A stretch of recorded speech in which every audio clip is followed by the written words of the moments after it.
meus caros, hoje vamos conversar um pouco sobre uma profissão de grande importância no meio editorial, o infografista. Para isso, vá até a página 46 do seu material, na seção Mundo do Trabalho. Então, afinal, o que faz um infografista? Ele elabora infográficos, combina informações levantadas pelo jornalista com recursos visuais, atrativos ao leitor. Por isso, é uma mistura de repórter e editor. O livro traz um depoimento de um infografista premiado mundialmente, chamado Luiz Iria. Vamos ver a dica que ele traz para quem quer embarcar nessa profissão? Diz Luiz Iria: fazer jornalismo é ao mesmo tempo um curso intensivo de ilustração. Quem tiver esses dois lados muito bem desenvolvidos e se mantiver antenado tanto nas tendências de estilos de infográficos quanto nas atualidades, pode se dar muito bem, pois com o futuro se tornando cada vez mais digital, a infografia com certeza vai ser uma linguagem vital para o futuro da comunicação. Em resumo, um infografista deve, primeiro, saber interpretar e organizar visualmente informações. Segundo, conhecer técnicas de desenho, ainda que não seja necessariamente responsável por elaborar ilustrações. Terceiro, agilidade para trabalhar em equipe. Quarto, ter raciocínio rápido, especialmente se trabalhar em jornais ou em outros meios de periodicidade diária. Você tem que ser ágil, né? Então, agora, nós vamos passar para um outro gênero, semelhante ao infográfico que você já estudou, mas com diferenças importantes. Trata-se dos gráficos. Os gráficos são utilizados de modo recorrente em jornais, revistas, programas de televisão e outros suportes jornalísticos. Porém, é muito utilizado em pesquisas acadêmicas e em textos didáticos. O gráfico é um meio dinâmico de condensar informações e apresentá-las visualmente. Frequentemente, ele vem acompanhado de um texto que fornece comentários aos dados estatísticos que nele estão expostos. É interessante notar que esse texto de acompanhamento não é uma mera paráfrase do gráfico. Trata-se de uma interpretação que traz a intencionalidade do seu autor e que pode estar sujeita a debates, já que os dados de um gráfico podem ser entendidos de diferentes maneiras. Além disso, é muito importante estar atento à fonte dos dados apresentados no gráfico. É essa indicação que garante a confiabilidade do que está sendo lido. Se essa informação estiver ausente, desconfie. Pode ser fake news. Sempre confira os dados antes de sair por aí repassando nas redes sociais. Essa atitude pode causar equívocos e, inclusive, pânico desnecessário em situações de alerta. Alguns institutos de pesquisa estatística que você pode confiar: universidades de alto prestígio, instituições como a Datafolha, a Vox Populi, o IBOP, entre outros. Agora vamos ver isso na prática. Vá à página 48 do seu livro e atente para o gráfico da atividade 2. Este gráfico aqui. Primeiro, quais são os dados que são trabalhados nesse gráfico? Normalmente, essa informação já se encontra no título. Aqui, no caso, é distribuição da população ocupada por meio de inserção segundo sexo, de 2009. O que isso significa? O gráfico apresenta como a população empregada do país estava distribuída em 2009, de acordo com, primeiro, a forma de inserção no mercado de trabalho. Essas formas estão indicadas abaixo das colunas, né? Trabalhador doméstico, militar ou funcionário público, empregador, etc. O segundo critério é o sexo da pessoa.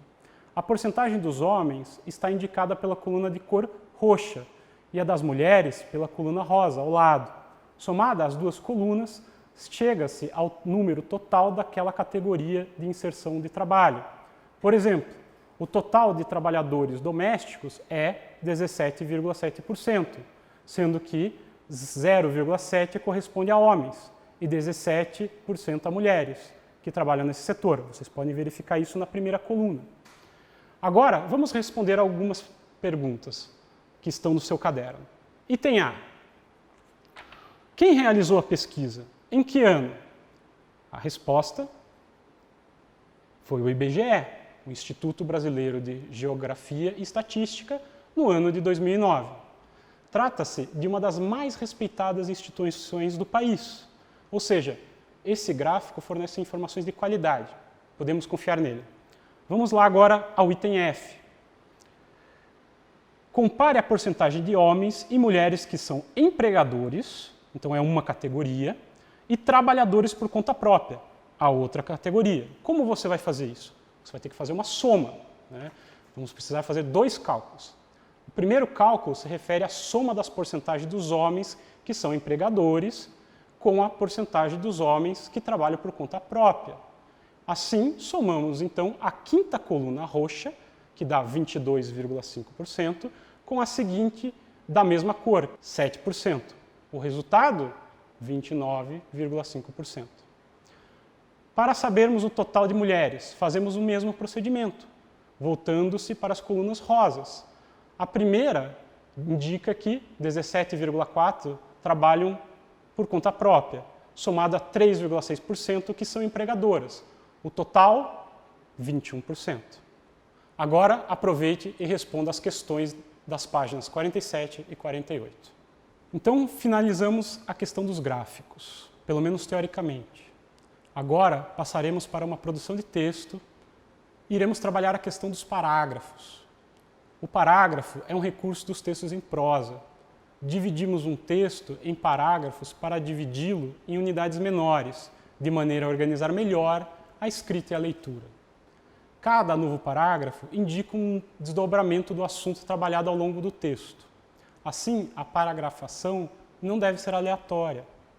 Devemos indicar 3 critérios para iniciarmos um novo parágrafo em uma redação, por exemplo. Primeiro critério, o explicativo. Nesse caso, o parágrafo introduz uma definição, um conceito ou um dado estatístico. O segundo critério é o argumentativo, quando o texto passa de uma apresentação ou uma descrição do assunto para, neste novo parágrafo, introduzir a opinião do autor. O terceiro critério é o enumerativo, quando para cada novo exemplo ou grupo de itens listados, abre-se um novo parágrafo. Para você exercitar o uso desse recurso, o livro propõe uma atividade de produção de texto, tirada do vestibular da UFPR. Se encontra na página 50 do seu livro. A ideia é retextualizar as noções apresentadas no infográfico intitulado Internet no Brasil em 2010. Em outras palavras, você deve traduzir em uma série de estatísticas e rankings em um texto em prosa. A extensão exigida é entre 10 a 12 linhas. O primeiro passo para você fazer essa tarefa é selecionar as principais informações. Uma dica é lembrar que nos infográficos, os dados de maior relevância costumam estar em destaque, em uma fonte maior ou acompanhados de imagem. O segundo passo é planejar quantos parágrafos o seu texto terá. Note que o objetivo não é apresentar conceitos nem comentar os dados do infográfico. Então, a melhor estratégia é reunir os dados com informações similares no mesmo parágrafo. Por fim, siga uma linha de apresentação. Vá do parágrafo que introduz o tema e fornece os dados mais gerais até aquele que fornece o grupo de informações mais específicas. Não se esqueça de citar a fonte. Pode ser no começo do texto ou mesmo no final, em um parágrafo separado. Boa sorte! Qualquer dúvida, consulte o livro. Ele tem o passo a passo que você deve seguir para cumprir essa redação.